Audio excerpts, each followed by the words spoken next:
Paz do Senhor, meus irmãos, como foi louvado, nos braços do Senhor é o nosso descanso. Talvez o seu dia não foi como planejado, mas sinta vitorioso, né, de estar aqui em comunhão. Não há lugar melhor neste mundo do que estarmos em comunhão com o Senhor. E se você está aqui é porque Deus, Ele agendou para que você estivesse, Ele tomou todos os cuidados para que tornasse possível hoje a sua vinda aqui. Amém? Eu louvo a Deus pela vida do Gesley, da Denise, pela confiança. Grande é o amor que eu tenho por esse casal, Jesus sabe disso, e eu não tenho dúvidas que grande é o amor dele por esse ministério que Deus entregou nas mãos deles. Que Deus louve a vida de vocês e que vocês continuem sendo esse instrumento de Deus para o povo dele. Meus amados, o texto encontra-se no Evangelho segundo registrou Mateus, no capítulo 26. Vamos fazer uma leitura do versículo de número 1 ao versículo de número 5. Mateus, capítulo 26, do versículo de número 1 ao versículo de número 5. Diz assim a palavra de Deus: E aconteceu que quando Jesus concluiu todos esses discursos, disse aos seus discípulos: Bem sabeis que daqui a 2 dias é a Páscoa, e o Filho do Homem será entregue para ser crucificado. Depois, os príncipes dos sacerdotes, os escribas, os anciãos do povo, reuniram-se na sala da casa do sumo sacerdote, que se chamava Caifás. E ali consultaram-se mutuamente para prenderem Jesus e o matarem. Mas diziam: não durante a festa, para que não haja um alvoroço entre o povo. Amém? Os irmãos podem se assentar, por gentileza. Meus amados, os evangelhos é onde se encontra a vida do nosso Senhor Jesus Cristo e tem como significado também as boas novas. Mateus, como foi um dos discípulos de Jesus, também o Novo Testamento inicia-se com os seus registros. Mateus, ele tem como uma analogia, né, que é atribuída ao Evangelho, segundo os seus relatos, como o Evangelho do Rei. Marcos tem como significado como o Evangelho do servo. Lucas como o Evangelho do Filho do Homem. E João como o Evangelho do Filho de Deus. Então, são 4 evangelhos que não há contradição em nenhum deles. Eles apenas se complementam. Assim como o arco-íris é composto por várias cores, os evangelhos, os 4 unidos, formam apenas o relato de uma só pessoa, que é o nosso Senhor Jesus. A igreja primitiva fazia uma analogia dos evangelhos com os 4 seres viventes que se encontram na sala do trono. Assim como João registrou no capítulo 4 de Apocalipse, ele disse que assim, aquela primeira voz, como de trombeta, disse assim para mim: sobe aqui, eu mostrar-te-ei as grandes coisas que depois dessas irão acontecer. E João disse que subiu, assim como a voz o ordenou, e ele viu ali na sala do trono um grande trono, e assentado sobre o trono, um homem como uma aparência de jaspe e sardônica. E ao redor do trono haviam 4 seres viventes. O primeiro era semelhante ao leão, o segundo semelhante a um bezerro, o terceiro semelhante ao rosto do homem, e o quarto semelhante como uma águia voando. E João disse que esses animais, eles não descansavam nem de dia nem de noite, e cada um tinha 6 asas. Com 2 asas cobriam o rosto, com 2 asas cobriam seus pés, e com 2 asas eles voavam. E esses animais, nesse instante, eles estão louvando da seguinte forma: Santo, Santo, Santo é o Senhor Deus Todo-Poderoso, aquele que era, aquele que é e aquele que há de vir. E João diz que é nesse momento, assim como os animais estão louvando que Santo, Santo é o Senhor, os 24 anciãos, eles se prostram diante do trono, lançam as suas coroas e dizem assim para o Senhor: digno és, Senhor, de receber honra, glória e poder, porque o Senhor criaste todas as coisas e por sua vontade são e foram criadas. Tudo que está vinculado, meus amados irmãos, aqui na terra, antes foi ordenado nos céus. Os evangelhos rodeiam o trono do nosso Senhor. Mateus inicia o capítulo 26, registrando que Jesus disse para os seus discípulos: olha, daqui a 2 dias é a Páscoa, e importa que o Filho do Homem seja entregue para que seja crucificado. No Evangelho de Mateus é a 4ª e última vez que Jesus anuncia acerca de sua morte. E nesse mesmo instante, lá na casa de Caifás, reunia os principais do sacerdote, os escribas e os anciãos do povo. E ali, na sala do sumo sacerdote, eles montaram então uma conspiração para matarem Jesus e o crucificarem. Ali naquela reunião, na sala do sumo sacerdote, estava ali os escribas, eles diziam: o que faremos? Pois a popularidade desse Jesus está crescendo. E outros diziam: o que faremos agora? Os romanos virão, irão nos tirar do poder. Aí outros diziam: temos uma ideia, vamos prendê-lo, crucificá-lo e matá-lo. Então ali nessa reunião, na casa do sumo sacerdote, que eram na época os líderes religiosos, ali nasceu o plano, através dessa conspiração, para prenderem e matar Jesus. Estava então concretizado ali o plano para tirar a vida do nosso Senhor Jesus. Mas eles disseram: mas vamos combinar que não pode ser durante a festa, porque senão vai haver alvoroço entre o povo. E simultaneamente, Jesus, levando a sua vida, o seu ministério, após ele dizer para os seus discípulos que daqui a 2 dias ele seria crucificado, os discípulos, vocês podem imaginar, os discípulos ouvindo daquele que eles o admiravam, de que Jesus mesmo dizendo para ele que ele iria perecer. Os discípulos: pô, mestre, o que faremos então neste momento? Você imagina os 12, um olhando para o outro, ouvindo essa notícia de Jesus. Prosseguindo no Evangelho, segundo Mateus, Jesus então diz assim: olha, vamos dar um pulo comigo lá em Betânia. Lá eu tenho uns amigos que eu quero ver antes de eu subir para os lugares celestiais. Jesus então, juntamente com seus discípulos, eles foram para Betânia. Mas o que havia em Betânia que fez com que Jesus escolhesse estar ali pouco antes de sua prisão, de sua crucificação?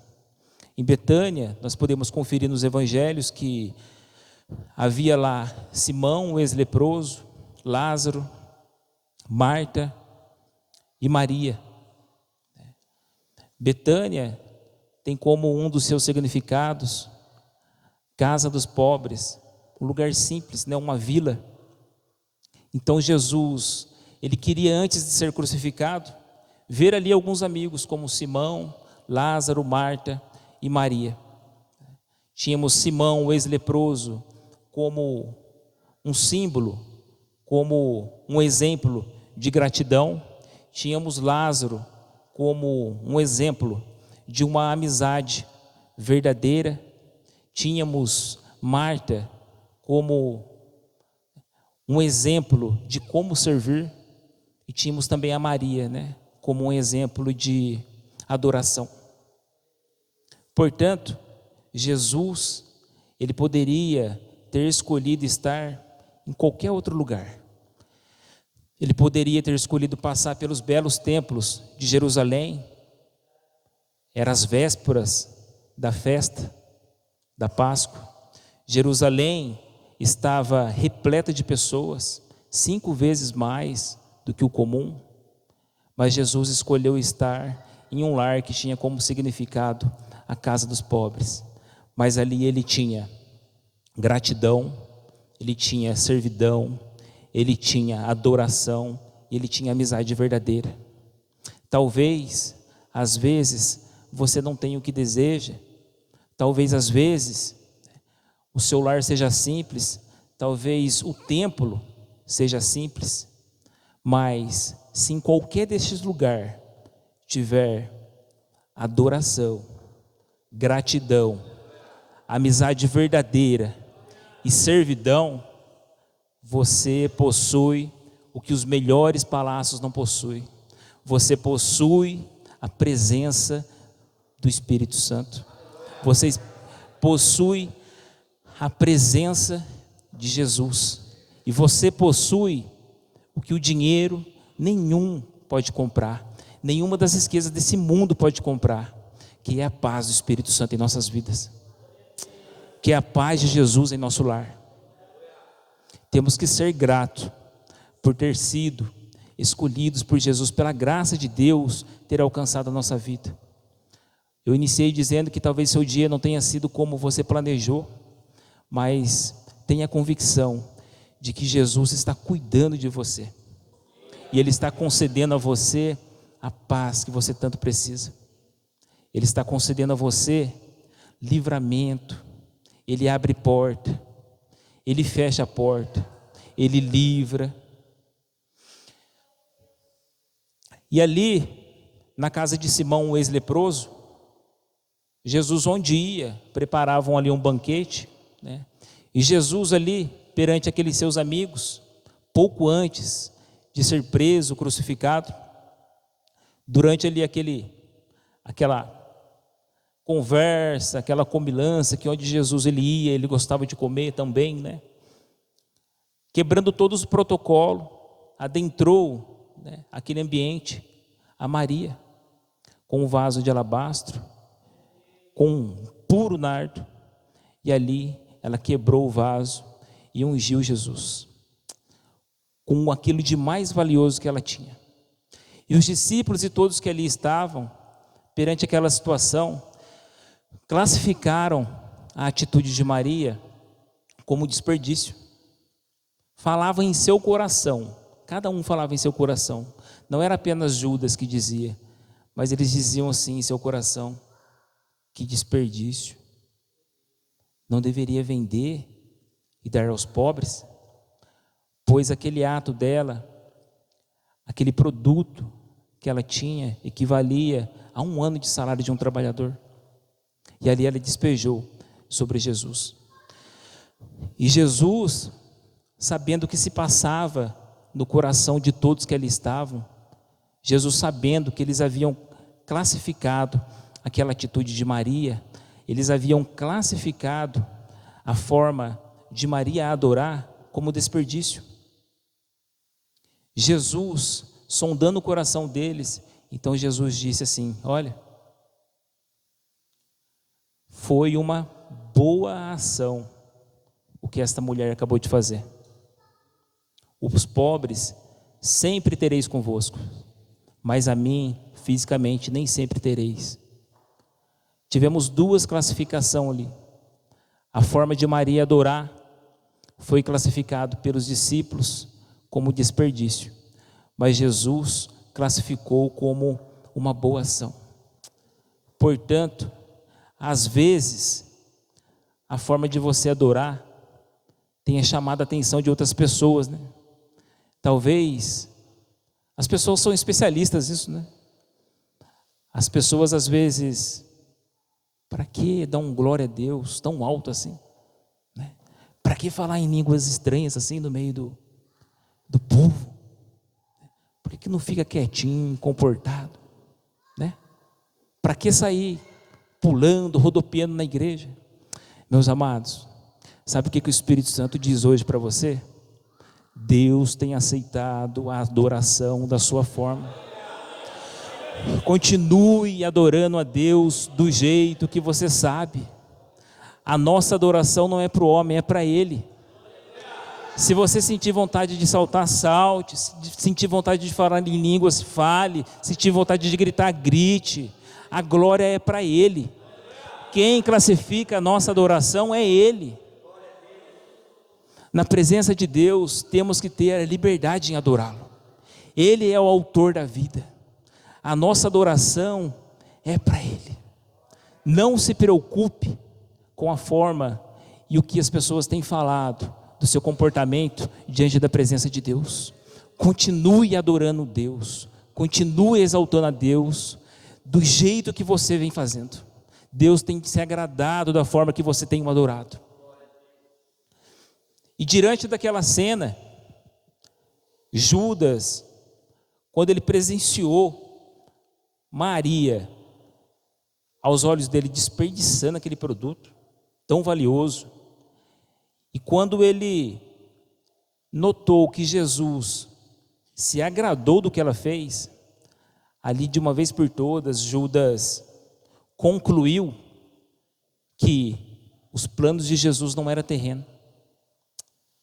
Judas então ali, ele concluiu que Jesus não estava dando a mínima para os bens materiais ou para os valores materiais.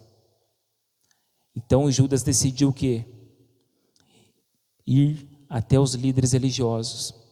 Se dirigiu até os líderes religiosos e ali ele firmou um compromisso de entregar Jesus.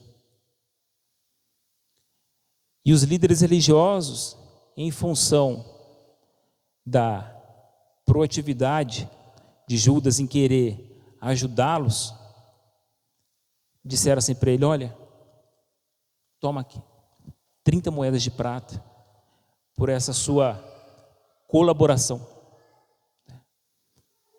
Judas, nesse ato de procurar os líderes religiosos para entregar Jesus, ele não estava visando dinheiro nesse momento para entregar Jesus, porque as 30 moedas de pratas para ele não tinham um valor monetário, vamos dizer assim, considerável. Mas então por que ele recebeu as 30 moedas de pratas? Porque a lei judaica na época, ela exigia que quando uma pessoa que infringe as leis, uma pessoa criminosa, fosse entregue às autoridades, a lei judaica exigia que dessem 30 moedas de prata para aquela pessoa que entregou um criminoso. Então foi por isso que Judas recebeu as 30 moedas de prata. As 30 moedas de prata equivalia a 2 meses na época de um trabalhador sem experiência. Então, se Judas permanecesse como tesoureiro, que de fato ele era, ele ia subtraindo da bolsa ali e o lucro era maior. Mas a questão é, então por que Judas foi firmar um compromisso em entregar Jesus? Judas, que tem como o significado do seu nome judeu, era uma pessoa estudada. De início, Judas, ele era de confiança, que por sinal dos 12 a ele foi atribuído o cargo de tesoureiro. Judas, ele era uma pessoa de confiança, mas contemporaneamente o nome Judas se tornou sinônimo de deslealdade, de traição. Mas por que então Judas decidiu entregar Jesus? porque assim como Judas e outros, eles acreditavam que Jesus, ele ia dar início a uma rebelião contra Roma, ia derrotar Roma, implantar um novo governo. Essa era a expectativa de Judas e outros discípulos também. Eles achavam que Jesus seria um líder terreno. Então Judas, ele tinha na mente o quê? Se eu for entregar Jesus, e quando eles forem prender Jesus, Jesus diante dessa situação vai fazer uso da sua divindade, vai derrotar os líderes religiosos, o governo romano, vai implantar um novo reino, e eu vou receber uma posição importante, porque eu já sou tesoureiro. Quando Jesus iniciar um novo governo, então eu terei uma posição importante. E a palavra de Deus, nos evangelhos, dizem que a partir de então, Judas buscava uma oportunidade para entregar Jesus. A partir daquele momento, Judas buscava uma brecha para entregar Jesus. Sendo uma pessoa confiante, uma pessoa que se assentava à mesa com o nosso Senhor por várias vezes, participava das intimidades de Jesus e dos discípulos, Judas passou então a buscar uma oportunidade para entregar Jesus. Meus amados, não é diferente dos dias atuais. Às vezes, pessoas que achamos confiantes, às vezes por criar expectativas ao nosso respeito, e ao nos conhecer melhor, elas se frustram. Poxa, achei que com essa amizade eu ia adquirir tal coisa. Poxa, achei que fulano era assim. E meus amados, então essas pessoas, às vezes que a gente acha que são os nossos amigos de confiança, passam a buscar oportunidades para nos prejudicar. Passa a buscar brechas em nossa conduta para nos prejudicar. Olha, deixa a hora que eu ver aquele irmão fazendo isso, eu vou bater uma foto aqui, ó, vou mandar para o líder, vou acabar com ele. Deixa a hora que eu ver fulano ali, eu vou bater uma foto, vou postar nas redes sociais. O pastor Euclides vai ver, e aí eu quero ver. Meus amados, esse tipo de comportamento vem entristecendo o Espírito Santo. Esse tipo de comportamento vem entristecendo o coração de Deus. Porque o que o Espírito Santo quer dentre o seu povo é a comunhão, é a oração, é a comunhão, é a adoração. E hoje o Espírito Santo me trouxe aqui para dizer para você que todos aqueles que estão buscando uma brecha para te prejudicar, o Espírito Santo é especialista em tapar as brechas. Portanto, hoje eu quero dizer à tropinha do reino maligno que, mais uma vez, por hoje vocês perderam, porque somos servos de Jesus Cristo de Nazaré. Somos servos do Senhor. Nós, em nossa natureza, somos falhos, mas aquele que há em nós é maior do que aquele que é contra nós. Judas então passou a buscar oportunidade para buscar Jesus. O plano para tirar a vida de Jesus já estava formado, não precisava de Judas.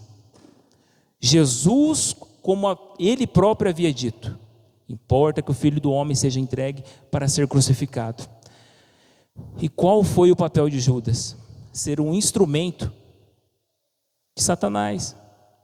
Judas foi um instrumento para acelerar um plano que já estava pronto, que na verdade já era um plano de Deus para que Jesus morresse na cruz pelos nossos pecados. Mas Satanás é tão falho que ele se torna um instrumento do nosso próprio Deus. Portanto, aquelas pessoas que se levantam contra nós, preste bem atenção, não se preocupe, você está sendo vítima de calúnia, você está sendo vítima de perseguição. Sabe o que está ocorrendo nessa situação? Essa pessoa, ela está sendo usada apenas para uma coisa, para acelerar o plano que Deus tem para a sua vida. Deus está usando essa pessoa para acelerar aquele plano que Ele tem para a sua vida. Olha a vida de José. Não despertou inveja nos irmãos dele? Quando ele relatava os sonhos? Às vezes você compartilha os seus sonhos, os seus projetos com aquelas pessoas que você acha que é de confiança, né? Aí nós, em nossa inocência, a gente acha também que essas pessoas vão se alegrar. Mas nem sempre é assim. Mas Júnior, isso é de Deus, irmão. Se ao lado de Jesus tinha essas pessoas, imagina o nosso. Agora, assim como foi com José, os irmãos de José decidiram, vamos fazer o seguinte, vamos dar uma surra nele, jogar ele naquela cisterna, e vamos vender ele como escravo, aí ele vai sumir. Eu quero ver esses projetos, esses sonhos que ele anda tendo se concretizar. Meus irmãos, eles apenas aceleraram o plano que Deus tinha para a vida de José. José pegou carona e foi parar lá no Egito, onde ele seria o segundo homem mais importante do mundo. Quem se lembra de Daniel? Quando Dario instituiu 120 presidentes e 3 príncipes, Daniel se destacou. Os 2 príncipes e os 120 presidentes decidiram, vamos fazer o seguinte, vamos fazer com que ele infrinja a lei da Babilônia e a pena vai ser a morte. Aí eu quero ver ele se destacar, eu quero ver Dario promover ele como Dario anda planejando. Meus amados, todos sabemos, o plano deles funcionou. Daniel foi jogado na cova dos leões, mas eles apenas também aceleraram o plano que Deus tinha para a vida de Daniel. Não desanime, enfrente as adversidades da vida com comunhão. Deus está cuidando de você. Deus está cuidando de você. Estavam ali em Betânia, depois dessa ocasião, Judas já havia fechado um compromisso com os líderes religiosos em trair Jesus e entregar Jesus, e estava então só buscando uma oportunidade. Então, Jesus, depois de Betânia, realiza a última ceia com seus discípulos. E chegando à tarde, diz a palavra de Deus, estavam todos assentados à mesa. Jesus disse então aos 12, imagina, um de vocês há de me trair. Pensa, aí todos, Senhor, sou eu? Irmão, como que você vai perguntar para o mestre se é você que vai traí-lo? Senhor, porventura sou eu? E um por um passou a perguntar a Jesus. E Jesus, mestre em dar dicas, né? É aquele que mete a mão comigo no prato. Este é de me trair. Olha a dissimulação de Judas. Porventura sou eu, Rabi? Jesus, meu querido, é você que está dizendo. E Jesus, pegando o pão, partiu e deu a eles, dizendo, comei todos, porque esse é o meu corpo. E dando graça, pegando o cálice, deu a todos, dizendo, bebei todos, porque este é meu sangue. É o sangue do Novo Testamento, que é derramado por muitos para a remissão dos pecados. E em verdade eu vos digo, que eu não beberei mais do fruto dessa vide, até aquele grande dia em que eu beberei convosco no reino do meu Pai. Judas então, após ter perguntado isso para Jesus, eles encerraram ali a última ceia. Então Jesus disse assim: olha, ajuntem as coisas aí, organize que a gente vai lá no monte agora orar. A gente vai lá no jardim Getsemane, que fica lá no Monte das Oliveiras. Meus amados, e a palavra de Deus que, como de costume, ele ia. Depois de uma ceia farta, você imagina os discípulos, tarde já da noite, os discípulos acompanhando o mestre até o jardim Getsemane. E lembrem, Judas estava buscando uma oportunidade para entregar Jesus. Eu fico imaginando Judas naquele ambiente. Judas chama um dos seus companheiros ali: vem cá, eu ouvi bem, o mestre disse que está indo a essa hora, lá no Monte das Oliveiras, no jardim Getsemane. E eles dizem assim para Judas: é isso mesmo, o mestre vai agora lá orar, mas lá não tem luz, é tão afastado. Judas, é isso mesmo, nós estamos indo, vai, está atrasado. Meus amados, eu fico imaginando, eu abro um parênteses, Judas, faz o seguinte, vai indo na frente, que eu já estou indo, eu vou amarrar as minhas sandálias aqui. Meus amados, olha eles, naquelas ruas estreitas de Jerusalém, se dirigindo até o Monte das Oliveiras. Judas, lembra? Judas buscando uma brecha para entregar Jesus. Judas aqui, ó. É a hora, vou lá na casa dos líderes religiosos. Foi lá, bateu palma. Gente, reúna a tropa, que agora é a hora. Eles estão indo lá no Monte das Oliveiras e agora é a hora de vocês pegá-lo. E simultaneamente, Jesus chegando agora no Monte das Oliveiras, chegando com os 11, porque o que traía estava lá, na casa dos líderes religiosos. Jesus chegou com os 11, disse para os 8, olha, fiquem aqui, que eu vou um pouquinho mais para lá orar. E trouxe contigo, Pedro, Tiago e João, ficaram 8 ali. Chegou um pouco mais distante, disse a Pedro, Tiago e João: agora vocês fiquem aqui, que eu vou um pouquinho mais adiante. Adentrou mais ainda a mata. E ali Jesus ajoelhou e começou a orar ao Pai. E Jesus dizia: Pai, se quiseres, passe de mim esse cálice. Aí a gente pergunta, por que Jesus estaria com medo da crucificação? Mas é apenas uma questão de interpretação. Jesus não temia de maneira alguma a crucificação. Jesus não temia de maneira alguma os cravos, o peso da cruz. Não era isso que Jesus temia. E Jesus orava dizendo: Pai, se o Senhor quiser, passe de mim esse cálice. O que Jesus estava temendo ali era a separação espiritual que ele iria sofrer de Deus Pai. E era uma tristeza tão grande que não era só de si, mas também do Pai. Então Jesus estava dizendo para o Pai: Pai, não precisamos passar por isso, se o Senhor quiser, passe de mim esse cálice. Jesus estava dizendo: Pai, se haver uma outra forma de morrer pelos pecadores, se houver, Pai, alguma outra forma, Pai, de eu morrer pelos pecados da humanidade, Pai, passe de mim esse cálice, Pai, não precisamos passar por isso. Nesse momento o céu silenciou. Não havia outro caminho senão a cruz.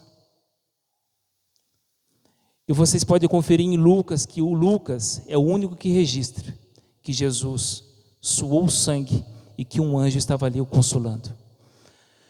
Quando Jesus, naquela agonia, ele dizia: Pai, se quiseres, passe de mim esse cálice, não precisamos passar por isso. O céu silenciou Não havia outra forma senão o caminho da cruz. Eu fico imaginando o Pai, então, lá no céu, dizendo a um dos seus anjos: olha, vai lá e console meu filho. E a palavra de Deus diz que enquanto Jesus dizia: Pai, se quiseres, passe de mim esse cálice, um anjo ali o consolava. E Jesus por 3 vezes: Pai, se quiseres, passe de mim esse cálice. E começou a suar sangue. Apenas Lucas registra que o suor de Jesus transformou-se em sangue. Talvez, por Lucas ter sido um médico, talvez esse evento havia chamado a atenção dele. A ciência na época não tinha resposta para esse tipo de ocorrido, um suor transformar-se em sangue. Mas hoje a ciência ela diz que o suar sangue também é conhecido como um fenômeno chamado hematidrose. A hematidrose, ela se dá quando uma pessoa se depara com um impacto emocional muito grande. Então, as finíssimas veias capilares que ficam sob as glândulas, elas se rompem e simultaneamente se misturam com o suor. Preenche todo o corpo até pingar o chão. Jesus ali naquela situação do Getsêmani, prevendo a separação espiritual do Pai, ele: Pai, se o Senhor quiser, passe de mim esse cálice. Pai, se o Senhor quiser, passe de mim esse cálice. E pela 3ª vez: Pai, se o Senhor quiser, passe de mim esse cálice. Eu fico imaginando Jesus, quando ele olha para suas mãos, repleta de sangue. Ele passa a mão em sua testa, também repleta de sangue. Mas Jesus, quando ele olha para o sangue, Jesus, ele vê através do sangue. Ele viu nós aqui hoje. Ele nos viu reunidos. Jesus nos viu através do seu sofrimento. Então ele tira um fôlego divino e diz assim: Pai, então que seja feita a sua vontade. E ele se levanta e diz aos seus discípulos: vamos, é chegada a hora, porque aquele que me trai está chegando aí. Jesus, ali reunido com os discípulos, já Judas, aquela multidão de soldados a mando dos líderes religiosos, os líderes religiosos naquela escuridão: Judas, como que vamos identificar quem é Jesus no meio desses 11 aí?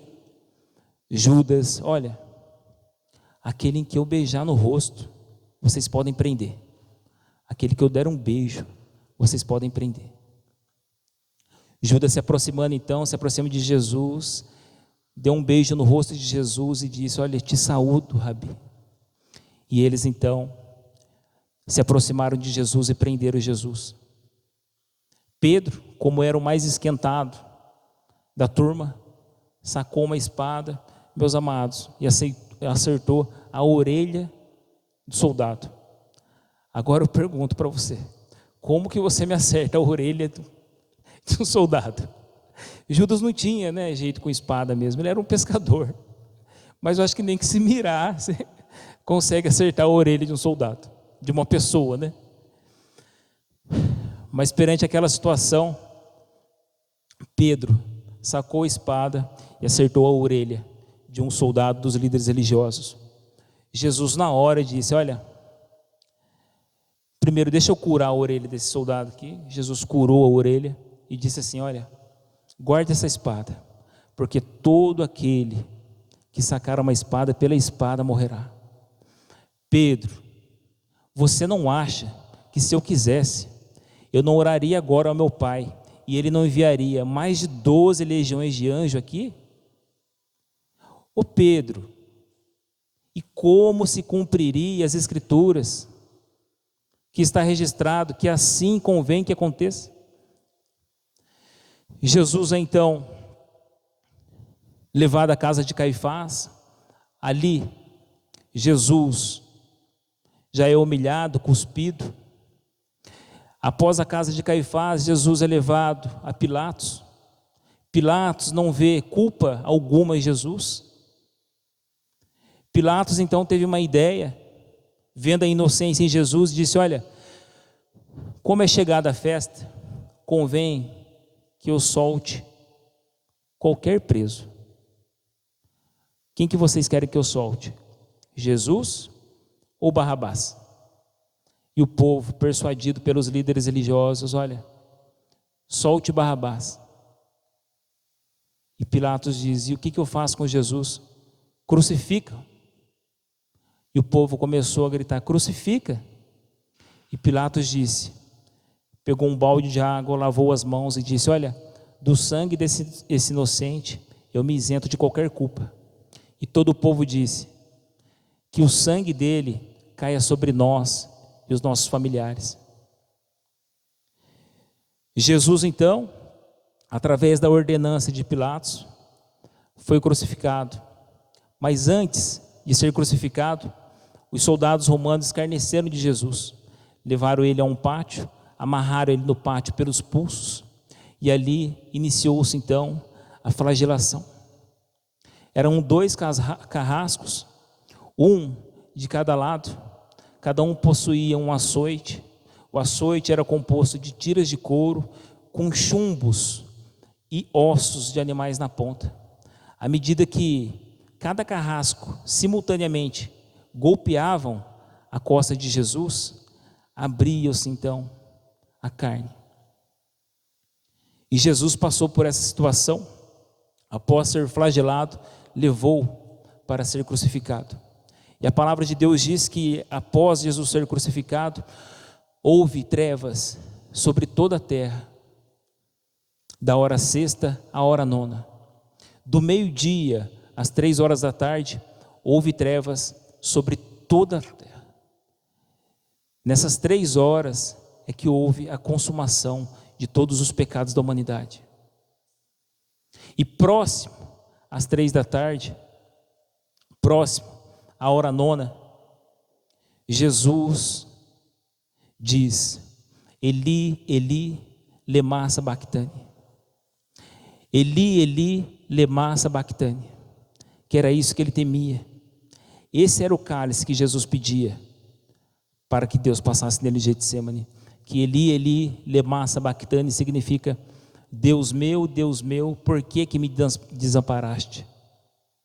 A palavra de Deus diz que naquele momento da crucificação, Deus Pai teve prazer em moer Jesus, porque naquele momento todo o pecado da humanidade estava sobre Jesus. E próximo às 3 da tarde, Jesus diz: está consumado. Então entrega seu espírito ao Pai. Agora, o que ocorreu lá no templo? No templo de antigamente havia o lugar santo, o lugar santíssimo, e adentrando o templo, ao lado direito havia a mesa com os pães da proposição, com 12 pães, cada pão representando uma tribo de Israel. Do lado esquerdo o candelabro de ouro, com 7 braços de ouro, com 7 lâmpadas acesas.